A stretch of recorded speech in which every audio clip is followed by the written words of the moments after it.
So ASMR. I say this every single time when I drink. Sounds like I drink When alcohol. I drink? What do you mean? It's like ASMR. What? I'm sorry, I'm confused. Yeah, you ready? With the mic, yeah, I'm ready.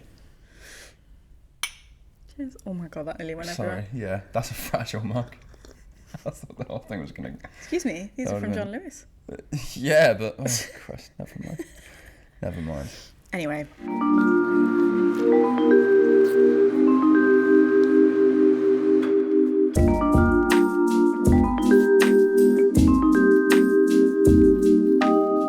Hi guys, and welcome back to the Actors Waiting Room podcast. And this week I am here with Jay O'Connell, who is my lovely partner and cameraman / techie person for the podcast. You might also know Jay from VRC Studios. VRC Studios is big. Oh, it's fun. Yeah. Sorry, it feels like a sales pitch. And like, I've been on this before. You're having a tough time with that mic, aren't you? I am, a little bit. It's right in my face. Yeah, well, that's what a podcast is like. It wasn't like this last time. Yeah, because we're in a better studio now. It's just a bit invasive. It's right in my face. We are in a better studio. Have a look. Do you like it? Leave your thoughts in the comments. Wow. Nice to be back. It's like you've been taken out of your habitat of like being behind the camera. I know. And now I've put you here and you're like, oh my God. Which is so weird, given that I've worked as an actor for so long. But like, now so much of my time is behind it. Getting in front of it is just, it's strange. Podcasting's different, I think, because you feel like you have to be really useful in what you're saying. Yeah. Everything has to be really important because you've made a podcast about it. Yeah. Do you know what I mean? It can't be waffle. Yeah, there's a bit of an identity thing there, right? Yeah. Massive. Although at least it's not like live TV. No, you know? I suppose, you can edit it and do what you like with it. This other podcast I work on. Can I talk about that? Is that all right? I won't say the name of it, How obviously. dare you I know. say that you work on another Betrayal. Of course you can talk about another podcast. Okay, yeah, this other podcast. It's a finance This pod. other podcast, which is way better. It's fucking so good. It's called the Actors Audition Room. It's fucking fantastic. This other pod, the pressure's off for them because like they're used to Bloomberg and they're used to live TV and like live interviews. What's Bloomberg? Like Bloomberg Business. It's like all like Financial Times. Oh. Like they're used to like live reportings. So for like a podcast, they can take the pressure off a little bit. Right. If they don't say something in the way they think is the best way, they can go back and re-record it. Oh, I see. So it's good. They can be a bit more concise and they can be relaxed. So they're financy boys. Yeah. Not this though. No, not this. This is like the complete opposite. I know, it's so strange. I feel like worlds collide. Yeah, well, it is. You know? It's like the multiverse different. Exploding on itself. Yeah. Imploding. Definitely. So anyway, we're going to talk about acting, not finance. Yeah, enough of that. That's enough of the corporate segment. But yeah, I thought we used to actually chat about our careers a lot with each other. We did. We still do. I feel like it's less. We had a long chat last night. Yeah, but it was about the podcast. Yeah, I am so ill prepared for this. I'm not ready for this at all. I don't know what we're talking about really or what to say. But last night, there's a lot of talk about what we would say, like the acting careers that we've built and have been building, and like thoughts and feelings around that. Yeah, but there's no real structure to this episode, I don't think. No, we don't need it. See what happens. But what I'm saying is that like we used to talk about it a lot in depth when we were like 23 or 24. Yeah. Which is a long time ago when we. Yeah. But we don't really talk about it as much anymore. No, I think you just grow up a bit, don't you? Like you come out of drama school and like it's all you ever fucking think about. Like I would not. No one could pay me enough to relive that like first 6 months out of drama school again. What a horrible time. Yeah, fuck no. Really? I loved it. Absolutely not. Did you? Yeah. No, I was stressed out. No, I loved it. Just stressed. I loved it because it was like very busy and auditioning and it was all new. It was nerve-wracking, sure. Yeah, but like, sure. I think it's just the pressure that you put on yourselves, especially as a grad. That is true. And like if you don't get like a TV job in your first year out or something like that, or you don't like land a fucking West End gig. Yeah, everyone's like, you as failed. Your first job is seen as failure when like in reality that's not the case whatsoever. Yeah, Maybe that was like a me thing. I don't know. It sounds like you were fine. Great to hear. No, because you didn't see me on the West End, did you? Not that you could paint me green and put me on a broomstick, but like because I can't sing that. Honestly, an 8-show week. If I had to go into an 8-show week tomorrow, I would crumble. Yeah. I couldn't do it. No, you could. I couldn't. I couldn't. I'm agents, casting directors. You don't hear this, but I'm so out of shape. I'm not match fit, as some people like to call it. Yeah, but I think it's like our drama school teacher used to say to us, like, you're never going to be as in shape as you are right now when you've just finished. Because like, you're not going to be continually working on you're not going to be able to continually work on your craft every single day for 8 hours a day or however long we were in those classrooms. Have I told you about the conversation I had with that therapist? Wow. Did I? Big segue. I know, a big segue, but like it's related to what you're talking about. Oh, okay.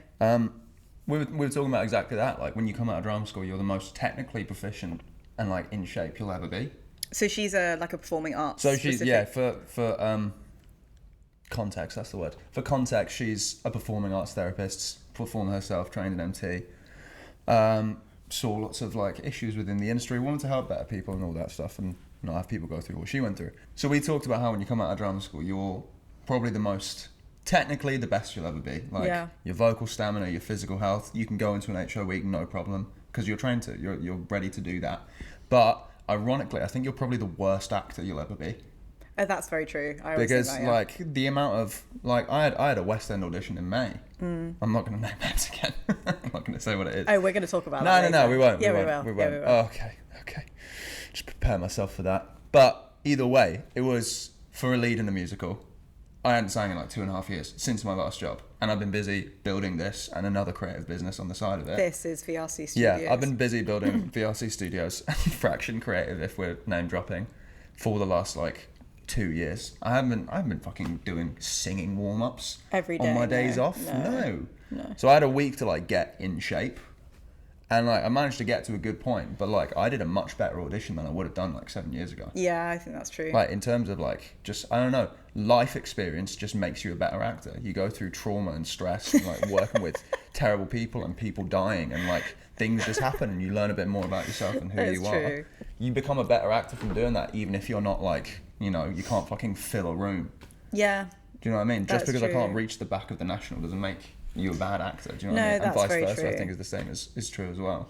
I think as well, like, because we've had that training, it is in there. You just have to sort of, what's the phrase? Like, flick off the dust a bit. Yeah. Do you know what I mean? Like, it's still there. It's just, you just have to warm it back up again. Yeah, it's muscle memory, which is actually nice. Yeah, it is. Yeah. But to be fair, I was thinking about this the other night, is that you actually never have told me any bad audition stories. You've never told me that you've had a bad audition. I've had a few bad auditions. And like, I've had plenty, like particularly when I was first out of drama school, I had terrible ones. Yeah. But you never seem to have any. Or maybe you just didn't say. I'm just that good, Grace. No, come on. I'm just that good. Just never fuck up. No, come on. No, it's not about like the fucking up thing. It's just about like that was like, oh god, that was horrible. It's about like when you go into an audition and it's bizarre. Yeah. Like the one I told you about where I went and they had like a 17-page script for me to just go through in 10 minutes, which was like, what? How is that possible? I had the same thing at my first ever TV audition. Oh, here it all comes out now. 3 months out of drama school for like a show in Canada. The one, do you remember this one? Yeah. My first ever TV audition, and it was in person because this was before COVID. Yeah, that's true. I had 3 scenes already to do, and this was a first round, by the way. This was like a fucking first round audition. Yeah. So I had 3 scenes that I was meant to prepare for the audition. One of them was being kept, so one of them that I'd actually practiced and rehearsed, like we were going to go and do that. 2 of them just got cut completely, and like this little casting assistant came down and be like, yeah, so production have sent down some new scenes for you to try, and they want you to read them. Is that okay? I was like, yeah, fine. And they were like, it's not really fine though. They were like pages and pages, and I was like, yeah, and like he said, like, take all the time you need, and like 4 minutes later, ready, like comes back down, and like it's your slot, and you've just got to go. And like I hadn't even finished reading the scene yet. I've got a question for you actually. Do you think most actors have enough of an awareness of what happens on that side? No. Really? Do you think they should? Do you think that's a bad thing? It's not necessarily like a bad or a good thing. I just think a simple answer to your question is no, we don't. We don't know the full ins and outs of what's behind the camera and how we do that. The more you work, obviously, then you get that knowledge. But also, if you're actively interested in it, so And again, we were talking again last night about a film that I did in Manchester, and I got to ask the DOP lots of questions about, you know, how this is shot and what lens she wanted to use and all these different things. You good? Oops. Just top it up. Yeah, this is not good for audio, so you're going to have to just,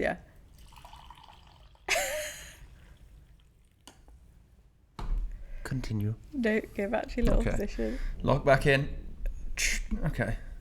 Fist away. There we go. Good. All these different things, and then, but you can ask, like, you can actually ask what is going on, and because you're actively interested, and when you do know all those bits and bobs, yes, it massively helps you. But saying that to an actor that's just been thrown onto their set for the first time, no, I can guarantee you that they don't know what all those things are, because you're mainly focused on, do I know my lines? Do I know my objectives? Who am I acting across? I'm picking up this, you know, what's it called? Like staging that the director's gone through with me, like, and they figured beforehand. out like 5 minutes before. Yeah, exactly. On a film set, the only thing you can guarantee is something will go wrong, and you've just got to work around it. Yeah. Well, it depends, I suppose. It depends on kind of what set you're on. But you're constantly having to adapt to all these situations, which are skills in itself, like the translating of notes from the director, or where things are, or where my mark is, and all those things. So actually, the camera stuff, if you're not used to all of these different things, then no, we're not going to know what's going on in that That's going to come with experience, right? But yeah, that's what I mean. Just going to come with working. But do I think it's beneficial for actors to know that?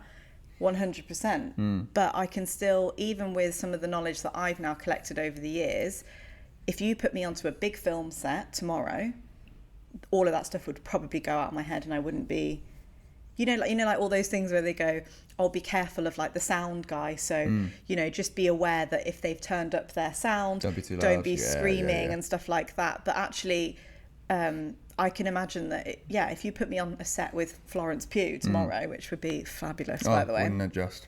There's no way I'm going to be thinking about the sound guy to start with. Of course. So it's part of your job, though, isn't it, to switch that off?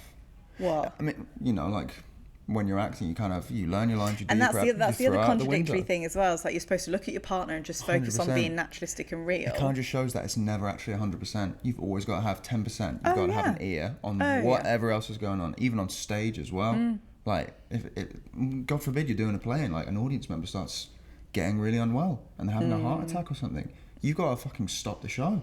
You've got to control that room, keep everyone okay and calm, and make sure someone gets in, takes care of it, draw attention.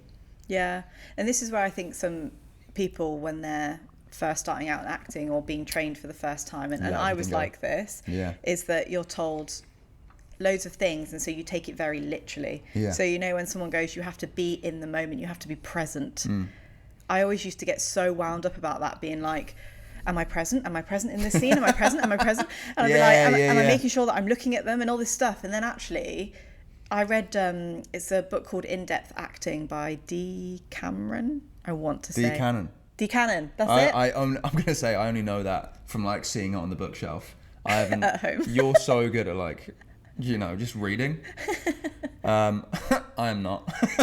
That's it. I've seen the cover, that's really good book, and it's like this big. It's tiny. It's really, little, really small. So if you don't like reading and you want to read an acting book, read that one. It's really, really good. But anyway, in that she was talking about like presence and stuff like that, and I was like, well, it says like, don't worry about being present because you're here, you are present, you're looking at somebody, that's presence. And we get very literal about all these different words when training, and actually let most of it go. Just like, do whatever the fuck you want. Well, it's not that deep. It's not like do whatever the fuck you want, but it's just like look at them, have some kind of an objective going in, and that's it. Everything else happens. It takes care of itself, especially if you've done the prep already. It's in the back of your head. Trust that it is. I mean, you still have to do your homework, but I think in the moment when you're acting across somebody, if you haven't done your homework, it shows, for one, but also you need to let all the other stuff go, because I used to be thinking like, what's my next objective, what's my next objective, and I just thought, but I shouldn't be thinking about that. I should just be looking at him. No, just let the objective change if it and just reacting off to whatever he's saying. I did actually want to talk about, on the whole, like learning each other's kind of crafts, like directors learning about how the actor operates, actors are learning about how like the director, the DOP, that side of it operates. You can see the benefits of that when you see those symbiotic relationships. Like, you get actor-directors that constantly work together. Yeah. When you get Scorsese and De Niro, or like Simon Pegg and Edgar Wright. Fucking, I nearly forgot his name. Yeah, and they're also writers as well, so it's seeing that aspect of it as well, yeah. But you see how great those films can become, and you can see how, like, everyone's work on the same vibe, so in sync, and they get each other's vision, and it's so important to do that. I feel like as an actor especially, you have to kind of learn, like, the medium of storytelling in that format.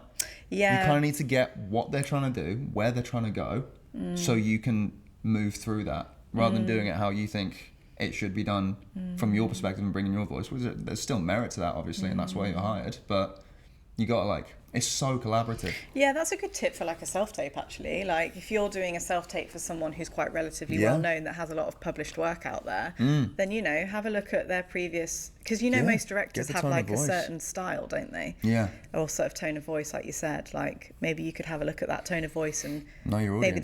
Maybe that will help you interpret the script a bit better. Because, you know, when you get a script and it's like... Well, you don't even get a full script, you get sides, which is like 1 or 2 pages of, like, somebody going, do you want some milk? And somebody going, yeah. But actually, in the wider sense of the script, it could be like...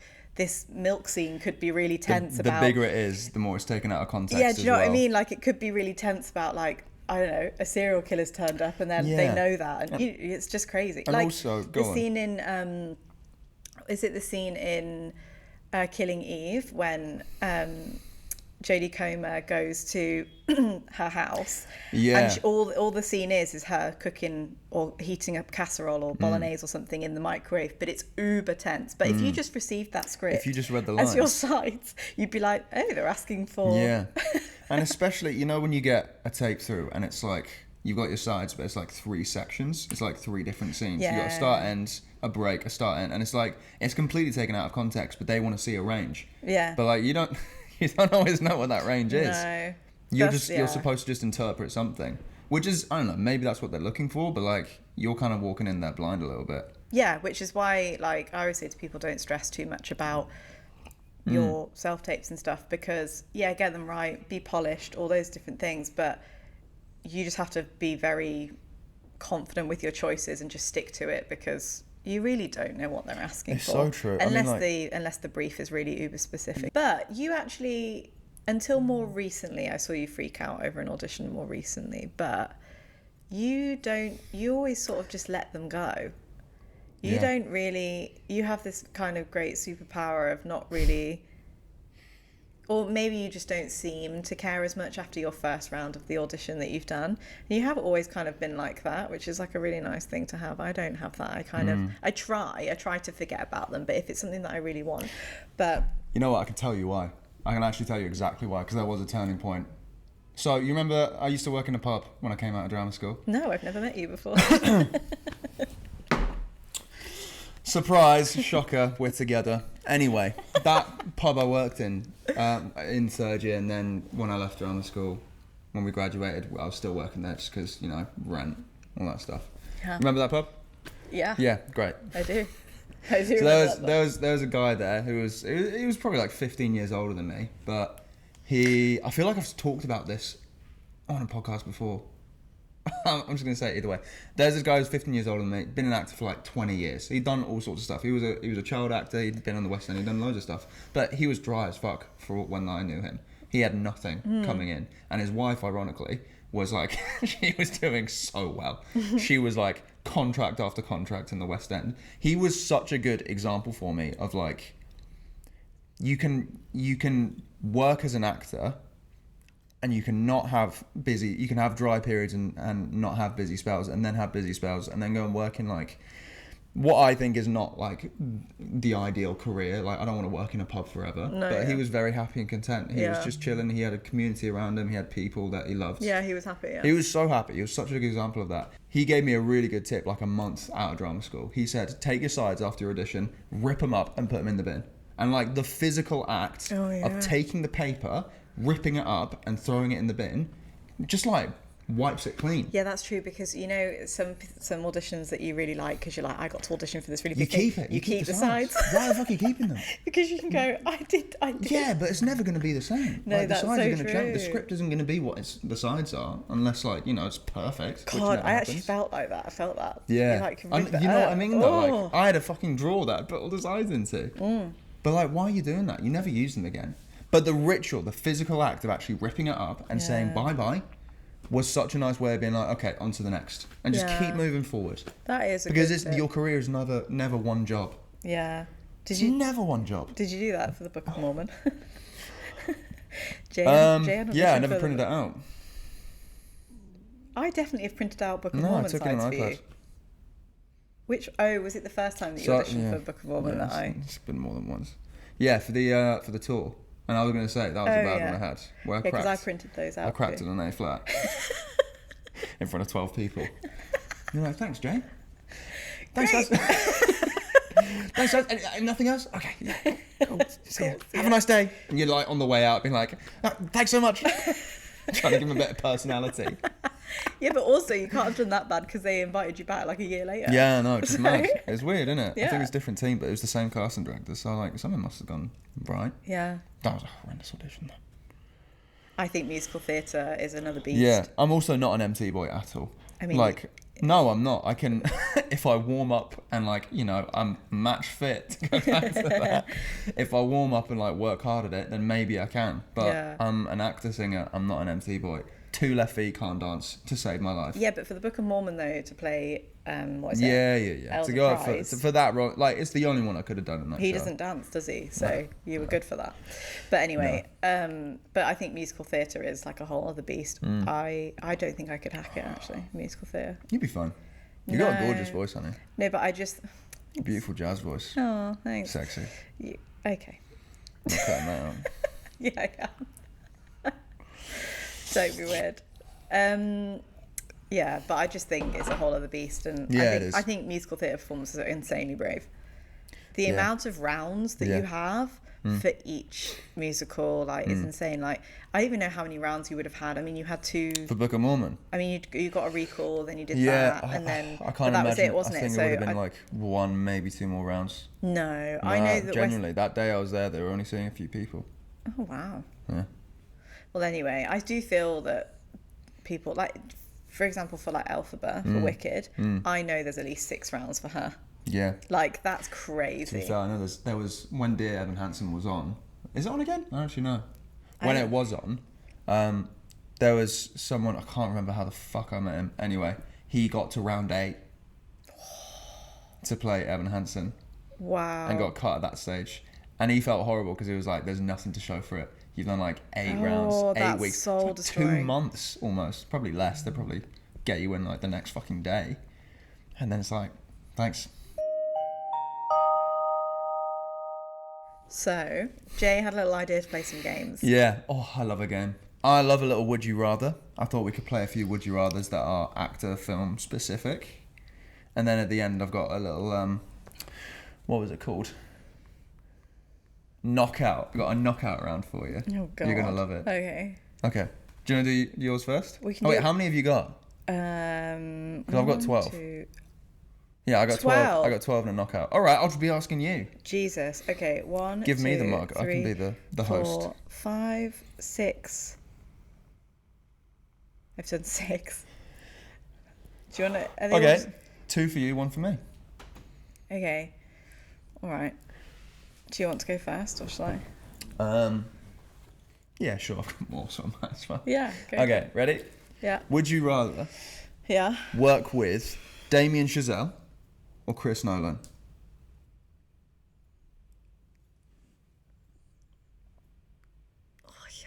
I think I'm going to have to go with Chris Nolan. It's tight, isn't it? Yeah. It's tight. I'm sorry. I would go for both in any world. I know what you mean. But if I could only choose one... You're not saying no, are you? I think it just has to be Christopher Nolan. I think Chazelle might take the cake for me. Really? Yeah. Why? What specific film is that? I mean, Whiplash, obviously.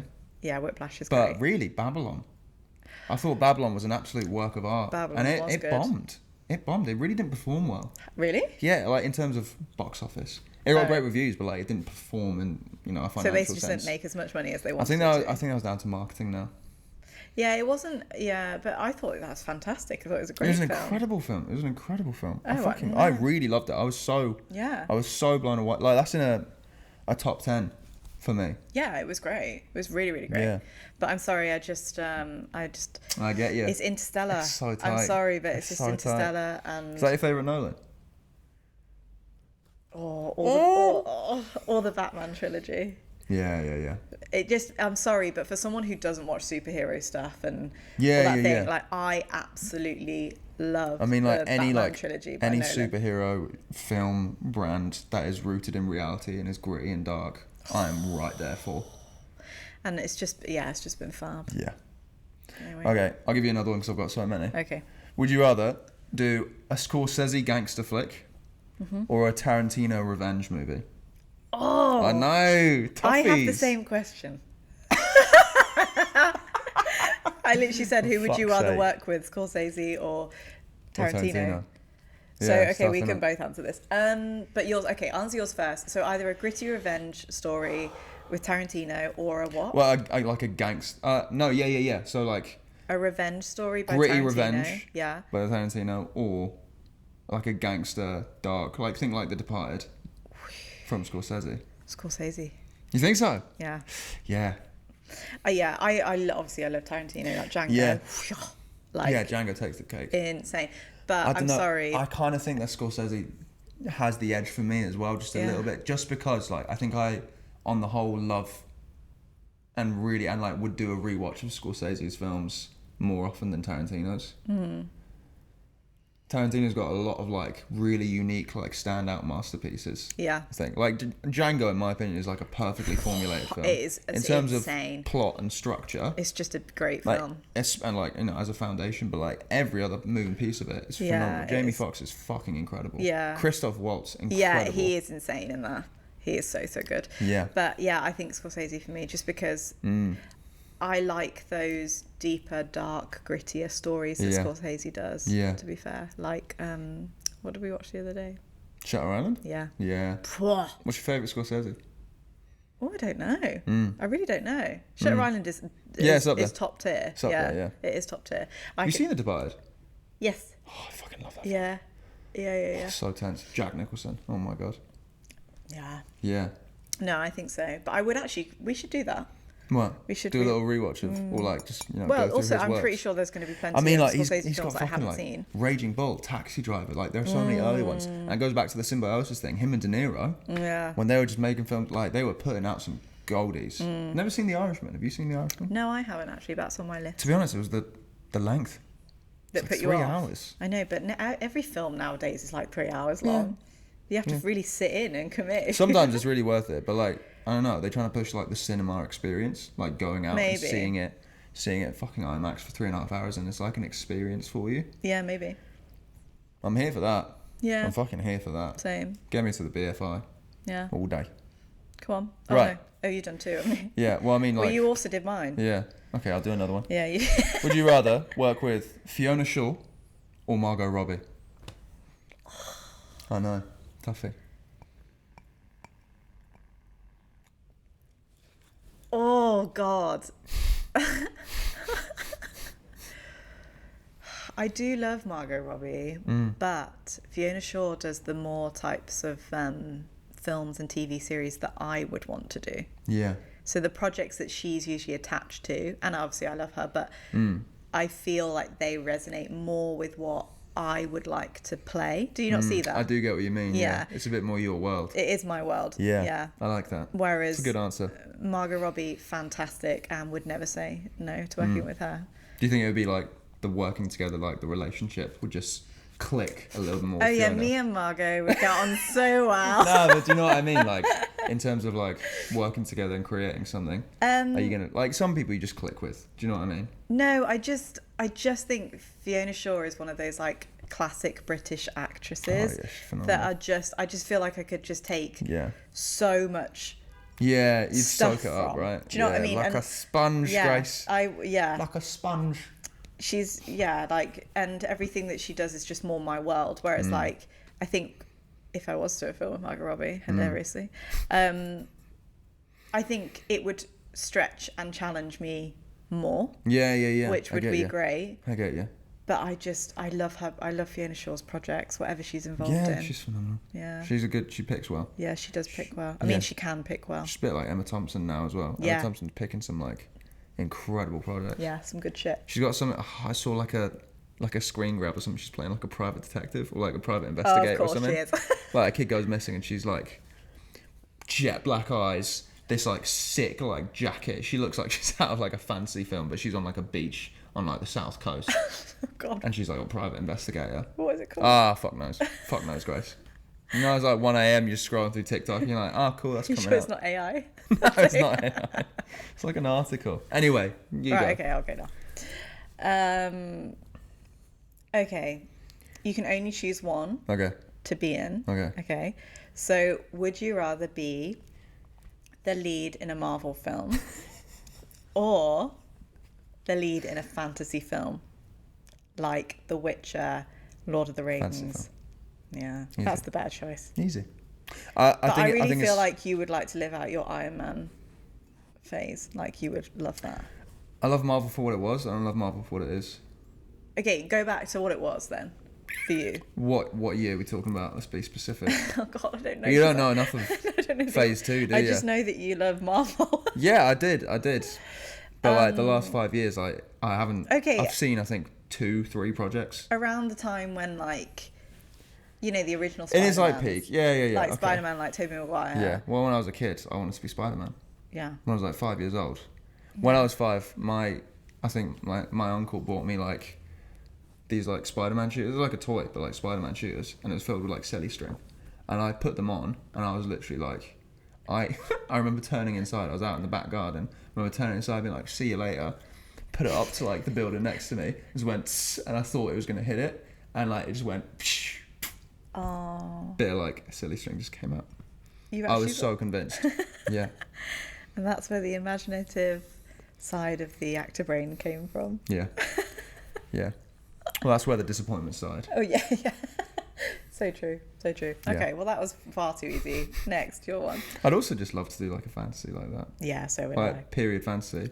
When I have people come in for headshots now and they say Game of Thrones. And they say like, I need a period look. I'm like, cool. Abbey or Thrones? Yeah. Like, are you talking about Downton Abbey? Are you talking about Pride and Prejudice? Yeah, that's Or are you true. talking about House of the Dragon, The Sandman, The Witcher? Like, what are you talking about here? Yeah. Because they're very different. Yeah. Cool. Oh, I'd love to do that. Yeah, it'd be so cool. I'd love to do that. It'd be so fucking cool. Right. On Marvel films, would you rather land a one-liner in a Marvel film? Yeah. Or the lead in a BBC drama that no one watches? A lead in a BBC drama that nobody watches. Yeah. Yeah, I hear you. Also, I just don't really believe that nobody would watch a BBC drama, but even if it's one of those like hidden gems ones. Yeah. Like, I don't know if many people did watch it, but everyone around me hasn't watched it, is Jodie Comer in 13. 13? Which is one of her really earlier things when she know. Plays like a girl that's been abducted by a serial killer, and she's just basically been found and brought home, and she's now adjusting to her new life, basically. Serial killer or stalker, something like that. Who's basically just... Both pretty bad. Yeah, so it's pretty bad. She kept her in the basement, that type of thing, for like years and years and years. And her family, and she's just been reunited with her family. It's called 13. It's a really good series, but I feel like it's a BBC limited series that nobody ever really watched. She also did that one with Stephen Graham during COVID, where she played like a nurse. Oh yeah, I didn't see that. Yeah, it was one of those ones where like we have to make something, but we can't have many people, so it was literally like her and Stephen Graham. It was up in Liverpool, so like they were bubbling, and like it's fucking good. Yeah, I think the BBC drama, just because I get to act a bit more. It's about the job, right? I just get to actually act. It's not about the credit. Rather than if I have one line in a Marvel film, it might just be like, "Look, he's behind you." Yeah. Yeah, true. So yeah. And it's like a blink you'll miss it kind of moment. It runs the risk of that. Okay, next. Oh, okay. Mine's. You can tell I've been with you for like 6 years because I feel like these are on a similar vein. Would you rather work at the Globe and do a Shakespearean show of your choosing? That's a massive success right now, or do a film that in 5 years' time will go down as a classic in film history? That one. The film. The film. The film. Yeah.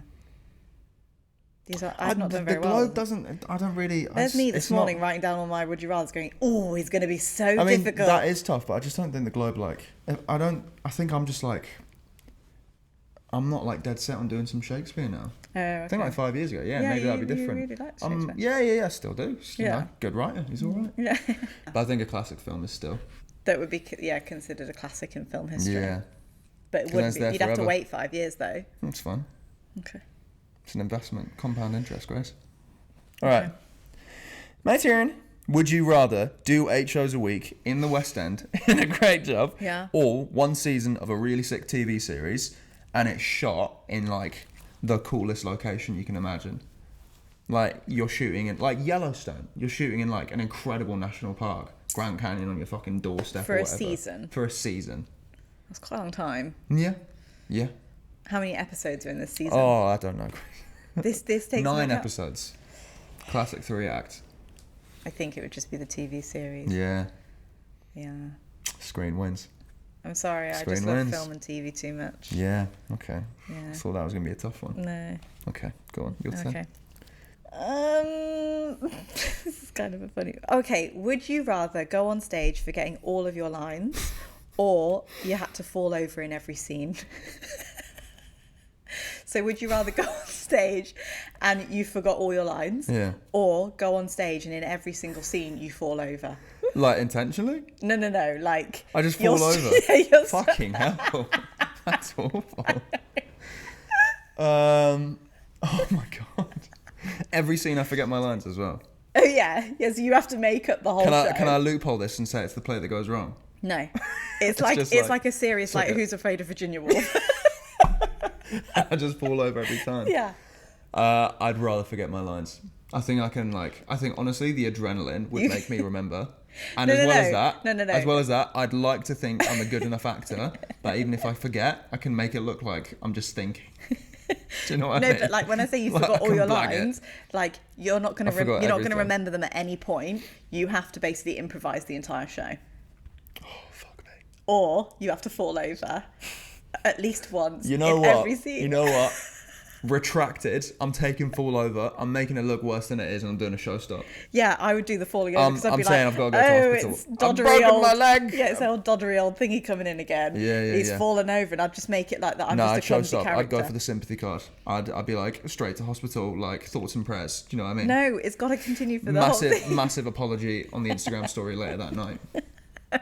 I'm sorry to the ticket goers that I've let down. Do you know what I mean? I think that's the only way I could get around it. That's a hard one. There is no... Isn't that a good one? You can't win. You can't win there, Grace. Fucking hell, that's brutal. Oh, man. You get more coffee.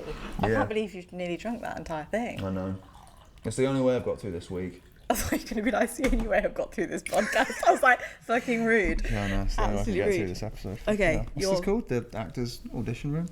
Rude. Sorry. Very rude. Like I'm not here every single time. Oh, we're not in my studio. Well, clearly you don't listen, so... Yeah, but you know that anyway. All right. Too many notes or no notes at all, but you know you need something. So you're on set. Something's not quite clicking. It's like 25% off. Yeah. The director comes up and gives you too many notes. Yeah. So you can't focus and you're like, whoa, slow down. Or, like, fuck all notes to begin with. And you know you need something, like something's not right, but he's just like, all day, I'm sorry. I'm like literally imagining. Okay, for context, I'm imagining Chris Nolan because he doesn't give a lot of notes. Okay. Go on. Okay.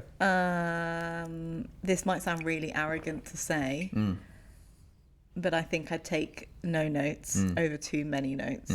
Not because I think I'm amazing, but just because I reckon I could slowly, through trial and error, work out what's wrong. That's true. With different options and asking the other actors, rather than someone coming over and giving me fix a million things, and then we can't move on because he's given me or she's given me far too many notes to begin with. Do you believe in no notes as good notes? No. I think, same. Just because, okay, in my opinion, if a director didn't give me any notes, it's not to say that my performance is bad. It's just to say that he's happy with the overall shot. But Does it mean that it's going to be my best work possible? Probably not. And we won't know. So, yes, I would prefer notes. But again, if in keeping with the entire scene, he's happy or she's happy with the entire scene, it depends. I think it depends on the size of your role. Yeah, it does. So if you're the main part, no notes, good notes. Probably no notes, good notes. No notes, good. But I think if you're just a couple of lines, a supporting role in the background, whatever you are, no notes can sometimes be a bit like, in my opinion, of, yeah, happy with that, that's fine, not worried about that. But that's not like, wow, I'm happy with that. All right, next one. Self-tapes or in-persons with a massive panel? In person with a massive panel. Yeah. I think. Do you hate self-tapes? No. Okay. I fucking hate them. I don't. It's like Zooms. I don't hate them. I hate Zoom. I think for supporting roles or small roles, yeah. Yeah. I'd probably do a self-tape. Happy to do a self-tape. And as intimidating as it would be to have like a shitload of people in the room with me, at least they can work through the scene with me. So if I'm not doing what they clearly are wanting, then I can get that instant feedback. Yeah. I just feel like you can, like, as wanky as it sounds, you can feel the energy in the room. Yeah. Sometimes you can't feel that from a self-tape, can you? Because you're just like 7 o'clock at night in your fucking bedroom. Yeah, when the deadline's like the next day. Yeah. And you have no idea what you're doing. True. I'd rather just like have that 15-minute period or however long it is to go in and just do it and then rip up your sides, chuck them in the bin. Would you rather play one of the winged monkeys in Wicked? The other option. Or Olaf in Frozen? Olaf? Yeah. Which one's Olaf? Is he the snowman? Yeah, that's a good role actually. It'd be quite fun. Yeah, I don't think I can sing that high. Or sing. That's problematic. If you can't sing the... I know, can they get no one else? I have to in do this situation, no, they can't. They need you. So they absolutely need me to play a snowman. Yeah. Don't worry, guys. Don't worry, casting directors. Okay, I've got you. Yeah, let's change the would you rather then. Okay. So, would you rather play one of the winged monkeys at the start of Wicked? I think it's at the start of Wicked that they're there, flapping about. Or play Olaf in Frozen the musical, but you can't quite hit all the notes. And you crack every night. Can't say neither. I don't want to do MT. Yeah, I know, but this is would you rather. Grace. This is would you rather. Okay, I wouldn't rather. This is not a real situation. I'd rather not. In real situations, I'm not going to go, I'll only work with Scorsese. I won't work with Tarantino. All right, a winged monkey then in that case. They must do other things. I think they're just I think they're the ensemble. Pub across the street. I think they're just the ensemble. I don't know what they do. Yeah, if you're a winged monkey, you're probably one of the other, just a winged monkey. Yeah, I don't know. Yeah. Okay, no, yeah, I'd do that. Because then you're ensemble, and I love a bit of ensemble. It's quite acrobatic as well. And you can't do that either. Yeah. But you could climb shit, and you like climbing stuff. I do like climbing shit, yeah. Yeah, that's such a boy thing to do. Would you rather pay for Spotlight forever and never get anything good, or finally get a massive West End role, but it flops so hard it closes in previews? Yeah, but in either way, I don't get a career. So I have to do a show or a musical or whatever. Yeah. Is it a musical or a show? Or just a play? Well, let's be honest, I can't sing, so it'll be a play. So it'll be a play. Do you want to play Olaf? A play that just closes because it's so bad. Is that what you're saying? Yeah, in previews. In previews. Like, it does so badly it doesn't. Or I pay for Spotlight, which is kind of already what I'm doing right now. But forever. Anyway, I pay for Spotlight forever and never get anywhere. Yeah. Well, then I'm probably going to have to take the show, aren't I? If I'm never allowed to act ever again, then I probably should act in something once in my life. You know what? It would be a learning experience. No, from like production side to see that's true, what actually, doesn't work and like actually see like the downfall of that. Yeah, I could still continue working, couldn't I? Maybe people wouldn't. You'd still pay for Spotlight forever, so like you might as well have a show to begin with. Yeah, that's true. That's true. Yeah, I think maybe just go to the whatever show it is that's closed in the previews. Okay, this is my last one actually. Okay. Would you rather work with Tom Cruise on a Mission Impossible film where you get to do all the stunts, which I know you would love to do? Yeah, I would. Yeah. Or work on a Fast and Furious movie where you get to drive all the amazing cars? Tom Cruise. Really? Yeah. But you don't get to drive any amazing cars with Tom Cruise. Okay. Oh, okay. No, your audience, Grace. I don't give a fuck about cars. For context. Jay's wearing a top that's got two golf GTI cars. shirt. I don't give a fuck about cars that much. Okay. That's all mine. That's all. Do you want to go to knockout? Oh god, we've got another game. Yeah. We got another game. This actor or that actor. Okay. What do you mean, like this actor or that actor? Just pick. Like, I'll give you two. That I like to watch them. Well, you're or all time I'm fave. acting with. Well, I'm trying to find. Or dating, or what is it? I'm trying to find your favourite actress. Oh, okay. So I'm going to give you a list of 20 actresses. We're going to find out who the crowning champ is. Oh God. So, we'll start off with an easy one. Keira Knightley or Margot Robbie? Really? I thought that would be a clear choice for you. I've tried to like tailor this to you. Margot Robbie. Okay. So then it goes Margot Robbie or Florence Pugh.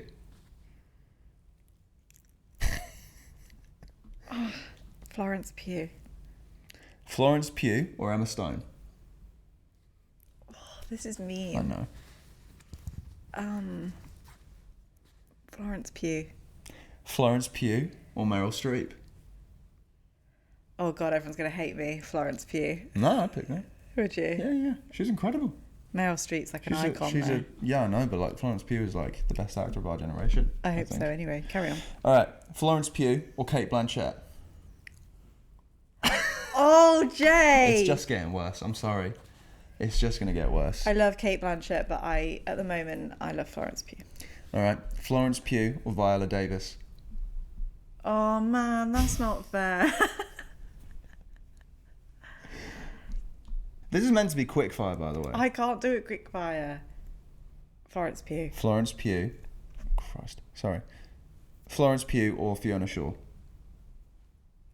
Florence Pugh. Florence Pugh or Saoirse Ronan? Florence Pugh. Florence... I can't even say her name anymore. Florence Pugh or Zendaya? Florence. All right, Florence or Kate Winslet? Oh, you got to answer quicker than Florence! This. Florence or Olivia Colman? Olivia Colman. Really? Yeah. Oh my God. Yeah, we've changed. A new reigning champ. I'm sorry, but she's fantastic. Olivia Colman or Emily Blunt? Oh my God. Emily Blunt. Emily Blunt or Helen Mirren? Emily Blunt. Emily Blunt or Helen McCrory? God rest her soul. Oh God. I know. Emily Blunt. Emily Blunt or Gillian Anderson? Emily Blunt. Emily Blunt or Tilda Swinton? Emily. Emily or Jodie Comer? Emily. Emily or Emma Thompson? Oh no. I Jay. know. I knew that would be tough. for I you. actually don't know if I can decide. Emma Thompson. Emma Thompson or Vanessa Kirby? Oh dear. Oh dear, Emma. Emma Thompson or Imelda Staunton? Oh yeah. Oh, yeah. You're a nasty man. Yeah, I know. Imelda. Okay, last one. Imelda Staunton or Helena Bonham Carter? Imelda. Imelda? Yeah. Wow. Imelda's insane. Imelda Staunton or Florence Pugh? Imelda. Yeah. That's the crowning champ. Yeah. Wow. Imelda's insane. Honestly, I thought I had you at Emma Thompson. No, Imelda's insane. Even to be fair, I've just seen, she did a play at the National alongside her actual daughter.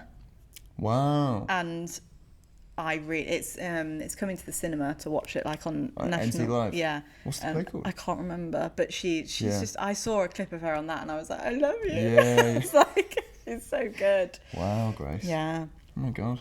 I've met Imelda Staunton as well. Yeah, same. And when I went to see, who's Afraid of Virginia Woolf, and I got her to sign my program. What a powerhouse! What magnificent Yeah, she woman. is an absolute powerhouse. Yeah, well done. Yeah, that was tough. Yeah, that was really tough. Do you want to get up 30 and actor names as well? If any of those actresses hear their names here, I love you all. And it's been a really difficult time to decide. And I would work with any of you in a heartbeat. So, absolutely. You would. They're all incredible, aren't they? Not one name from that list isn't divine in their own Also, right. I love how you just did female actresses.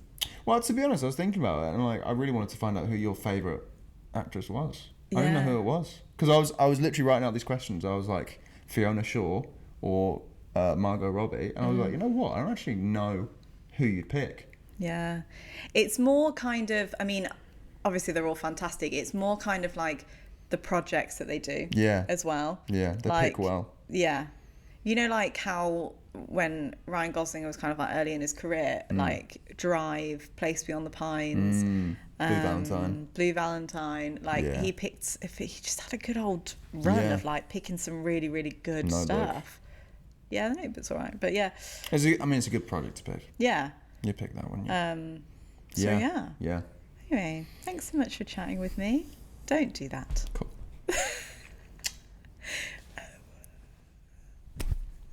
We do. No.